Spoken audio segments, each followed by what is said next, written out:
সুপ্রিয় শ্রোতা, কথা মানবী ইউটিউব চ্যানেলে আপনাদের সকলকে স্বাগত জানাচ্ছি। আমি আইরিন অন্না। অনেকদিন ধরে আমাদের চ্যানেলে আপনাদের বিশেষ অনুরোধ ছিল ছোট গল্প পড়বার। আপনাদের সেই অপেক্ষার অবসান ঘটিয়ে এবার নিয়ে এসেছি ছোট গল্প। আমাদের এবারের নিবেদন মানিক বন্দ্যোপাধ্যায়ের লেখা অত্যন্ত জনপ্রিয় একটি ছোট গল্প, ছোট বকুলপুরের যাত্রী। আশা করছি আপনাদের সকলের ভালো লাগবে। গাড়িটা ঘণ্টাখানিক লেট করেছে। ঠিক সময়ে পৌঁছলেও অবশ্য প্রায় সন্ধ্যা হয়ে যায়। স্টেশনের তেলের বাতিগুলো তার আগেই জ্বালানো হয়। প্ল্যাটফর্মে অল্প কয়েকজন মাত্র যাত্রী গাড়ির জন্য অপেক্ষা করছিল, শঙ্কিত ও স্তব্ধভাবে। আরও গভীর রাত্রের ট্রেনের জন্যও এই স্টেশনে সাধারণত আরও অনেক বেশি যাত্রী জড়ো হতে দেখা যায়। আজ একদল সিপাই প্ল্যাটফর্মে যাত্রীর অভাব পূর্ণ করেছে। গাড়ি দাঁড়ায় মিনিট দেড়েক। এই সময়টুকু ব্যস্ততা এবং কলরব আজ স্টেশনে ঝিমানো মনে হয়। তারপর গাড়ি ছেড়ে যাবার 2-4 মিনিটের মধ্যেই অদ্ভুতভাবে স্টেশন এলাকা যাত্রীশূন্য হয়ে ছমছমিয়ে আসে। গাড়ি থেকে যারা নেমেছে তারা কোনো দিকে না তাকিয়ে তাড়াতাড়ি গেটে টিকিট দিয়ে পথে নেমে যায়। এত লোকে যে টিকিট কাটে এবং সদর গেটে টিকিট দাখিল করে স্টেশন ছাড়ে, এও এক অসাধারণ ব্যাপার বটে। চারদিকে এক নজর তাকালেই টের পাওয়া যায় যে বাড়ির টান আজ সকলের হঠাৎ বেড়ে যায়নি। স্টেশন এলাকা ছেড়ে তফাৎ হবার তাগিদেই যাত্রীদের এত তাড়া। স্টেশনের লাগাও তেরাস্তার মোড়। 2-3টি দোকানে মাত্র আলো জ্বলছে, বাকিগুলো বন্ধ। চায়ের দোকানের আলোটা সবচেয়ে উজ্জ্বল। সাধারণত এ সময়ে দোকানটা লোকে প্রায় ভরা থাকে। আজ একরকম শূন্য পড়ে আছে। প্রকাণ্ড বাঁধানো বটগাছের তলায় 2জন চাষি কিছু তরিতরকারি সাজিয়ে বসে আছে, কিন্তু ভেন্ডি বেগুনের দরটা জিজ্ঞাসা করার কৌতূহলও যেন আজ কারও নেই। স্টেশনের বাতির মতোই মিটমিট করছে দিবাকরের চোখ। সে এদিক ওদিক তাকায়। চোখের পলকে পলকে তার জানা চেনা স্টেশনটি যেভাবে যাত্রীশূন্য হয়ে যেতে থাকে, সেটা যেন ম্যাজিকের মতো ঠেকে তার কাছে। একদল সশস্ত্র সিপাহীর দখলে স্টেশনের চেহারা যে অভিনব হয়েছে, এটা তার খাপছাড়া লাগে না। এই দৃশ্য দেখা অভ্যাস আছে। কাল এখানে যে ব্যাপারটা ঘটে গেছে তার বিবরণও সে গাড়িতে শুনেছে। এরকম দৃশ্যই সে প্রত্যাশা করেছিল। দেখলি ব্যাপার? বাচ্চাটাকে বুকে চেপে আন্না চাপা গলায় বলে, দেখবো আবার কি, হাঙ্গামা হয়েছে, পাহারা বসেছে, না তো কি থিয়েটার হবে? হাবার মতো দাঁড়িয়ে থেকোনি, যাই চলো। বিড়ি সিগারেট টানতে টানতে কজন বাবু মতো লোক একান্ত বেপরোয়া ভঙ্গিতে দাঁড়িয়ে তাচ্ছিল্যের সঙ্গে যাত্রীদের লক্ষ্য করছিল। নামধামও জিজ্ঞাসা করেছিল 2-1জনকে। স্টেশন যাত্রীশূন্য হয়ে আসায় এতক্ষণে দিবাকরদের দিকে তাদের নজর পড়ে। মাঝবয়সী বেটে লোকটি মুখ বাঁকিয়ে বলে, চাষা ভুষো বাজে লোক, যেতে দাও। তার খদ্দর পরা ছোকরা বয়সী সঙ্গীটি পান রাঙা মুখে আরও 2টো পান পুড়ে চিবোতে চিবোতে আন্নার দিকে চেয়ে থাকে। আচমকা প্যাচ করে পিক ফেলে হাত উঁচিয়ে আঙুল ঠেলে দিবাকরকে কাছে ডাকে, এই শোনো। দিবাকর অবশ্য দেখেও দেখে না, শুনেও শোনে না। পুটুলিটা বগলে চেপে দড়ি বাঁধা হাঁড়িটা হাতে ঝুলিয়ে আন্নাকে সঙ্গে নিয়ে গুটি গুটি এগোতে থাকে। ওরা 3 তখন সামনে এসে দাঁড়ায়। টিকিট আছে? আছে। শার্টের বুক পকেট থেকে দিবাকর 2খানা টিকিট বার করে দেখায়। কোথায় যাবে? আগে ছোট বকুলপুর যাব। শুনে তারা যেন একটু চমকে যায়। পানখোর ছোকরা আবার প্যাচ করে খানিকটা পিক ফেলে। গতকালের হাঙ্গামায় প্ল্যাটফর্মের লাল কাঁকড়ে খানিক রক্তপাত ঘটেছিল। ছোঁড়া যেন পানের পিক দিয়েই তার জেট টেনে প্ল্যাটফর্মটা রাঙা করে দিতে চায়। দিবাকরও পান ভালোবাসে। রাস্তায় পুরো 4 পয়সার তৈরি পান কিনেছে। কাগজের ঠোঙাটা বার করে সেও একটা পান মুখে পুরে দেয়। লোকগুলোর এত কাছে দাঁড়ানোর জন্যই বোধ হয় পানটা তার একটু তেতো লাগে। ওদের মাথার পেছনে দূরে কারখানাটার উঁচুতে টাঙানো নিঃসঙ্গ আলোটা তার চোখে পড়ছিল। অন্ধকার আকাশে যেন বিনা অবলম্বনে ঝুলিয়ে রাখা হয়েছে। ওই কারখানার ধর্মঘট নিয়ে কাল স্টেশনের হাঙ্গামা। তিনজন নেতাকে ধরে ট্রেনে চালান দেবার সময় কয়েকশো মজুর তাদের ছিনিয়ে নিতে এসেছিল। তখন গুলি চলে, রক্তপাত ঘটে। গাড়িতে ঘটনার বিস্তারিত বিবরণ শোনার পর থেকে দিবাকরের আধা চাষি আধা মজুর প্রাণটা বড়ই বিগড়ে আছে। বেটে লোকটি জিজ্ঞাসা করে, রাত করে ছোট বকুলপুর যাবে? সেখানকার খবর জানো সব? দিবাকর নির্লিপ্তভাবে বলে, খবর জেনেই এসি বাবু। আত্মীয় কুটুম আছে সেথা, খবর নিতে এইসি। তারা বেঁচে আছেন না স্বাধীন হয়েছে? বেটে বলে, ও বাবা, তোমার দেখি চ্যাটাং চ্যাটাং কথা। না বাবু, গরিব মানুষ, কথা কোথা পাবো? তেমাথার পাশে দুটি খোলা গরুর গাড়ি মুখ থুবড়ে পড়ে আছে। কাছে মাটিতে শুয়ে জাবর কাটছে একজোড়া শীর্ণ ও শান্ত বলদ। স্টেশনের সামনে সাধারণত 2-3টি ছ্যাঁকড়া ঘোড়ার গাড়ি দাঁড়িয়ে থাকে। ঘোড়া যত প্রাচীন, গাড়িগুলো ততোধিক। বেগার খাটার ভয়ে গরিব গাড়োয়ানেরা আজ গাড়িই বার করেনি। গাড়ি চেপে শ্বশুরবাড়ি যাবার মতো বড়লোক দিবাকর কোনো দিন ছিল না। আজ কিন্তু সে ঘোড়ার গাড়ি চেপেই যেত। আন্নার রূপার গয়না বাধা দিয়ে এই উদ্দেশ্যেই সে টাকা জোগাড় করে এনেছে। ছোট বকুলপুর পৌঁছতে রাত হবে এটা জেনেই তারা রওনা দিয়েছে। তবে রাত করে মেয়ে ছেলে আর শিশু নিয়ে 3 মাইল রাস্তা পাড়ি দিতে ঘোড়ার গাড়ির আশাটা ছিল। এখন ভরসা গরুর গাড়ি। গাড়োয়ান কই হে? দিবাকর ডাকে। 2 গাড়ির 2জন মালিকেরই আবির্ভাব ঘটে। আবছা আলোয় মনে হয় একজন যেন পুরনো বট গাছটা এবং অন্যজন দোকান ঘরের বেড়া ভেদ করে কাছে এসে দাঁড়ালো। তাদের তাড়া নেই। গরুর গাড়িতে কম্পিটিশনও নেই। ধীরে সুস্থে তারা জানতে চায় দিবাকরেরা কোথায় যাবে। ছোট বকুলপুর। শুনে তারা দুজনেই ঘাড় নাড়ে। ওরে বাবা, রাত্রিবেলা ছোট বকুলপুর কে যাবে? যেখানে সৈন্য পুলিশ গ্রাম ঘিরে আছে, রীতিমতো লড়াই চলছে। 4 জনেই তারা সম্মুখে পথটার দিকে তাকায়। ছোট বকুলপুরের এ রাস্তা কিছু দূর গিয়ে বাঁক নিয়েছে, কিন্তু সে পর্যন্ত এখন নজর চলে না। মনে হয় বিপজ্জনক অন্ধকারেই বুঝি পথটা হারিয়ে গেছে। বাঁ হাতে কোলের বাচ্চাকে সামলে ডান হাতে আন্না দিবাকরকে 1 পা পিছু ঠেলে দেয়, নিজে এগিয়ে দায়িত্ব নেয়। ওখানতক নাই গেলে বাবা, যদ্দূর যেতে চাও নিয়ে চলো, বাকি রাস্তা মোরা হেঁটে যাব, ভাড়া ঠিক মতো পাবে। রাম বলে, রাতের বেলা কে অত হাঙ্গামা করে, না কি বলো ঘোষের পো? ও মা, তোমরা পুরুষ হয়ে ডরাচ্ছ? আন্না মিষ্টি সুরে বলে, বাচ্চা কোলে মেয়ে ছেলে যাব, তোমরা পুরুষ হয়ে ডরাচ্ছ? রাম চুপ করে থাকে।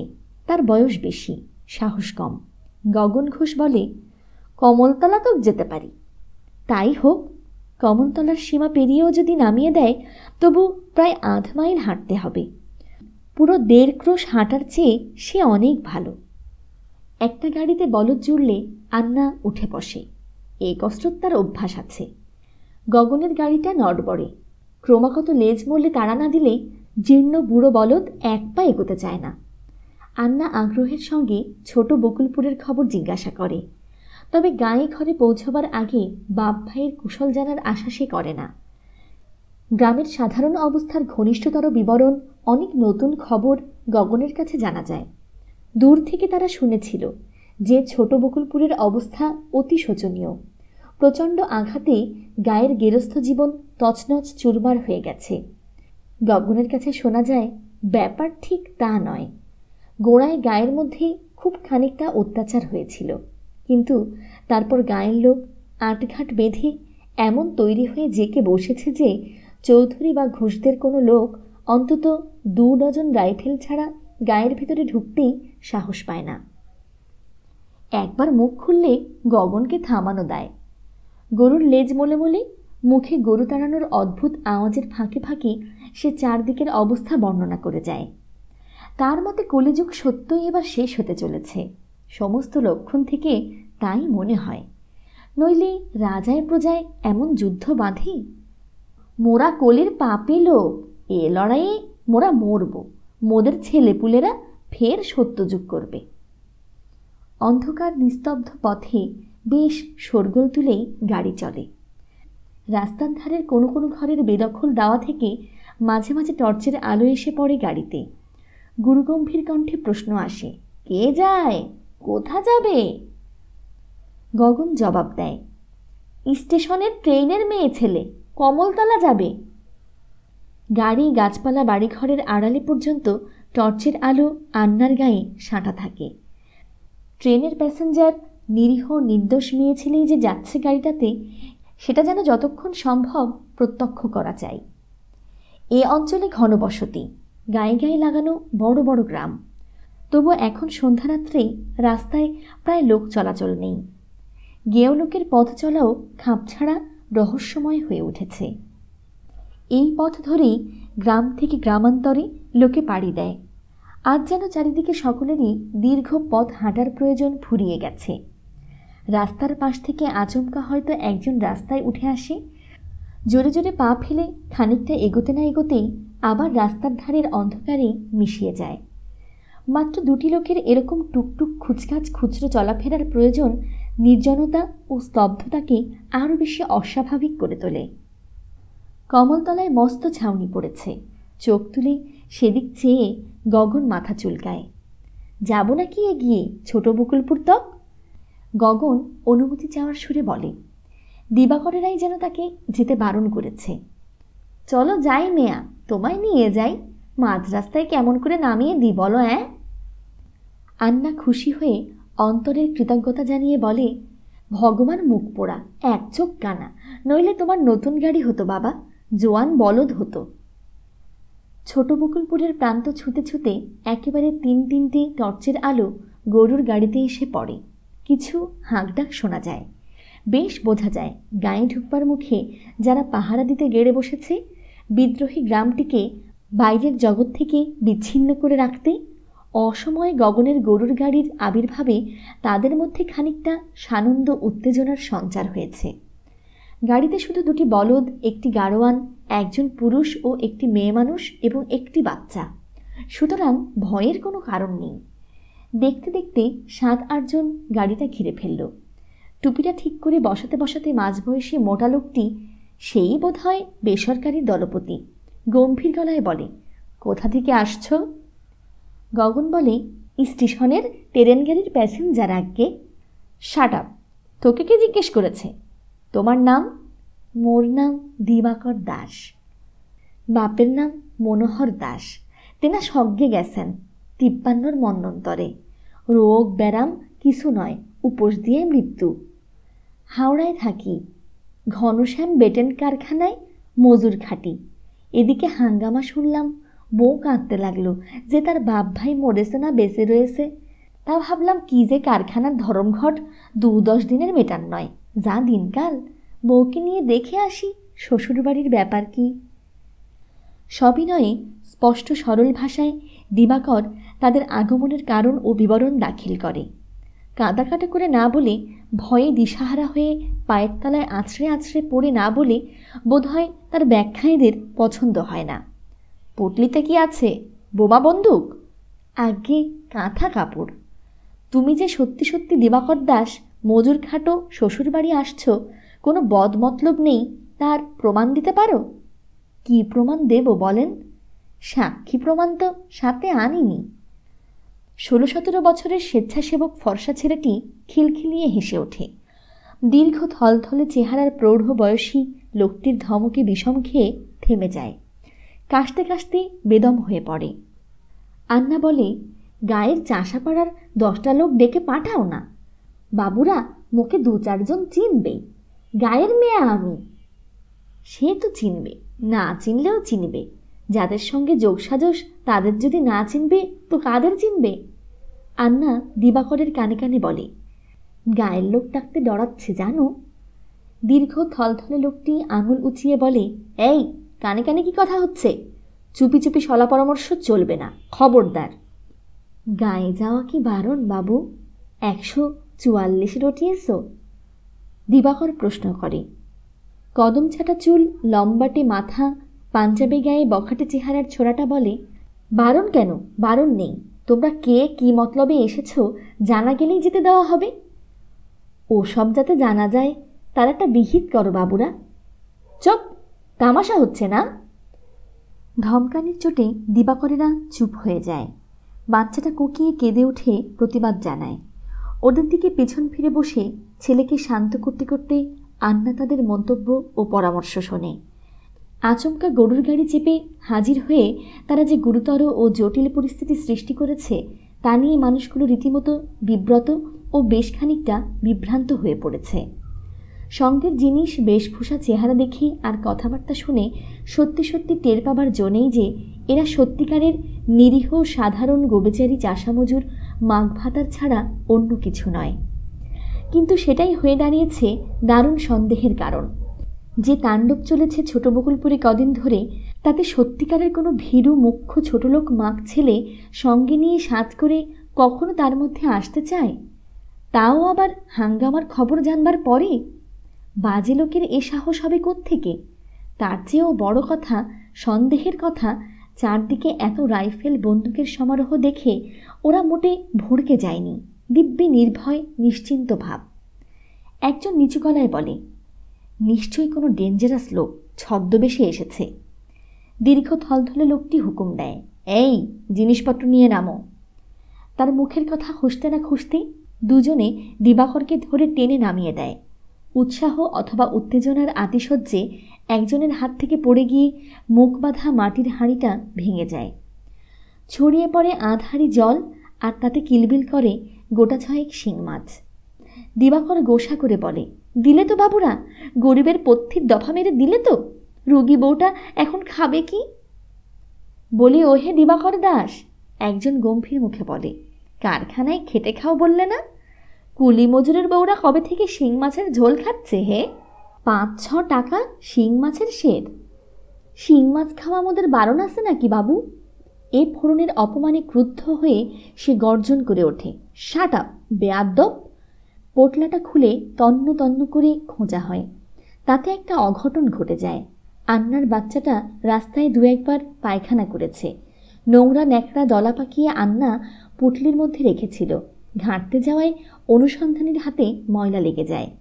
গন্ধে ও স্পর্শে রাগ চড়ে যাওয়ায় বেহিসাবির মতো পুটলিটাতে সে বল শুট করার মতো লাথি মেরে বসে। ফলে কাদার মতো তরল পদার্থ খানিকটা তার পায়েও লাগে। ছিটকে বন্দুকের গায়েও একটু আধটু লেগে যায়। গাড়িতে বিছানো বিচালি তুলে ছেঁড়া বস্তাটার ভাঁজ খুলে খোঁজার পর গগন আর দিবাকরের গা খোঁড়া হয়। দিবাকরের শার্টের পকেট থেকে বার হয় পানের মোড়কটা। বাহ, সাজা পান, দে তো একটা। 3টি পান অবশিষ্ট ছিল। 3 জনের মুখে যায়। পান চিবোতে চিবোতেই একজন লণ্ঠনের আলোয় পান মোড়া ছাপানো কাগজটার দিকে এক নজর তাকিয়েই যেন বৈদ্যুতিক শখে চমকে ওঠে। কাগজটা ভালো করে মেলে ধরে সে বিস্ফারিত চোখে বড় হরফের হেডলাইনটার দিকে চেয়ে থাকে, ছোট বকুলপুরের সংগ্রামী বীরদের প্রতি। নিগূঢ় আবিষ্কারের উত্তেজনায় কাঁপা গলায় চেঁচিয়ে ওঠে, পাওয়া গেছে, ইস্তাহার পাওয়া গেছে। ইস্তাহার? তাই বটে, বিপজ্জনক ইস্তাহার। যদিও দুমড়ে মুচড়ে চুন আর পানের রসে মাখামাখি হয়ে গেছে, তবু চেষ্টা করে আগাগোড়া পড়া যায়। পড়তে পড়তে চোখও কপালে উঠে যায়, তবু তারা স্বস্তির নিঃশ্বাস ফেলে। আর শূন্যে হাতড়াতে হবে না, মন গড়া সন্দেহ সংশয়ে জর্জরিত হতে হবে না।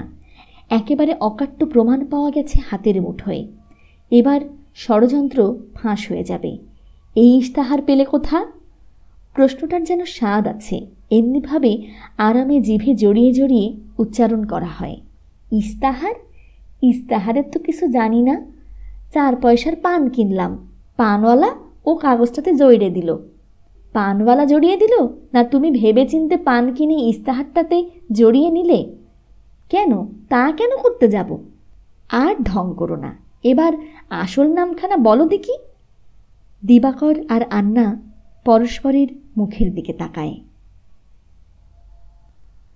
সুপ্রিয় শ্রোতা, এতক্ষণ ধরে আপনারা শুনছিলেন মানিক বন্দ্যোপাধ্যায়ের লেখা বিখ্যাত সেই ছোট গল্প ছোট বকুলপুরের যাত্রী। আমাদের কাজগুলো যদি আপনাদের ভালো লেগে থাকে তবে লাইক, কমেন্ট এবং শেয়ার করে বন্ধুদের মাঝে ছড়িয়ে দেওয়ার অনুরোধ রাখছি। সকলে খুব ভালো থাকুন, সুস্থ থাকুন, আনন্দে থাকুন, নিরাপদে থাকুন। নিজের জন্য বাঁচুন, নিজের আপন মানুষদের জন্য বাঁচুন। অনেক অনেক শুভকামনা জানিয়ে আজকের মতো এখানেই বিদায় নিচ্ছি।